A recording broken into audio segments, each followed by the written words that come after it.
अकोला जिले के सांगलूत के 3 छात्र tuition class खत्म करने के बाद सड़क से जा रहे थे, तभी कुछ बदमाशों ने उन्हें रोका और पैसे की मांग की। इस बीच पैसे न देने पर उनमें से कुछ शरारती युवकों ने छात्रों पर चाकू से हमला करने का प्रयास किया। इस घटना से छात्रों और अभिभावकों में दहशत का माहौल है। ग्रामीण क्षेत्रों से शिक्षा के लिए अकोला शहर में आने वाले विद्यार्थियों को कई कठिनाइयों का सामना करना पड़ रहा है। पिछले कुछ दिनों से अकोला में कुछ शरारती युवक पैसों के लिए छात्रों को परेशान कर रहे हैं। अकोला शहर में कॉलेज शिक्षा सहित ट्यूशन क्लासेस के लिए ग्रामीण और बाहरी जिलों से आने वाले विद्यार्थियों को परेशान किए जाने के चौंकाने वाले मामले अक्सर सामने आ रहे हैं। इन छात्रों पर दबाव डाला जाता है और उनसे पैसों की मांग की जाती है। ऐसा ही एक मामला फिर से सामने आया है। अकोला जिले के सांगलूत के 3 छात्र ट्यूशन क्लास खत्म करने के बाद सड़क से जा रहे थे, तभी कुछ बदमाशों ने उन्हें रोका और पैसे की मांग की। इस बीच पैसे न देने पर कुछ युवकों ने छात्रों पर चाकू से हमला करने का भी प्रयास किया।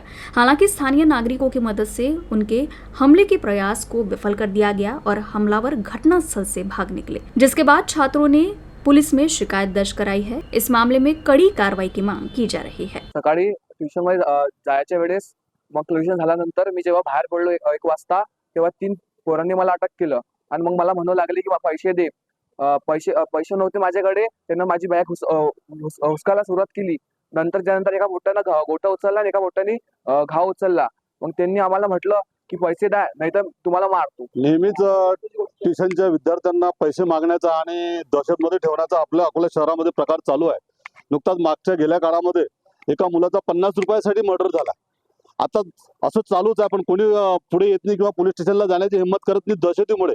आज असंच माझ्या एका घरच्या मुलासोबत असं झालेलं आहे की राऊतवाडीमध्ये भटकर कोचिंग क्लासेसमध्ये तो जेव्हा 1 वाजता निघाला बाहेर, तेव्हा त्याच्या 3 जण पायी चालत असताना ट्रिपल सीट गाडीवर 3 जण आलेत आणि त्यांना अडवलं आणि त्यांना पैशाची मागणी केली। जर त्यांच्या आता विद्यार्थ्याकडे पैसेच कुठले राहतात, पैसे दिल्याने त्यांच्या बॅगा हुसकवून बॅगातून पैसे काढायचा, बॅगातून काही हुसकण्याचा प्रकार केला। यांनी विरोध केला तर यांना घाव आणि मोठा दगड यांना मारायचा प्रयत्न त्या आरोपींनी केला।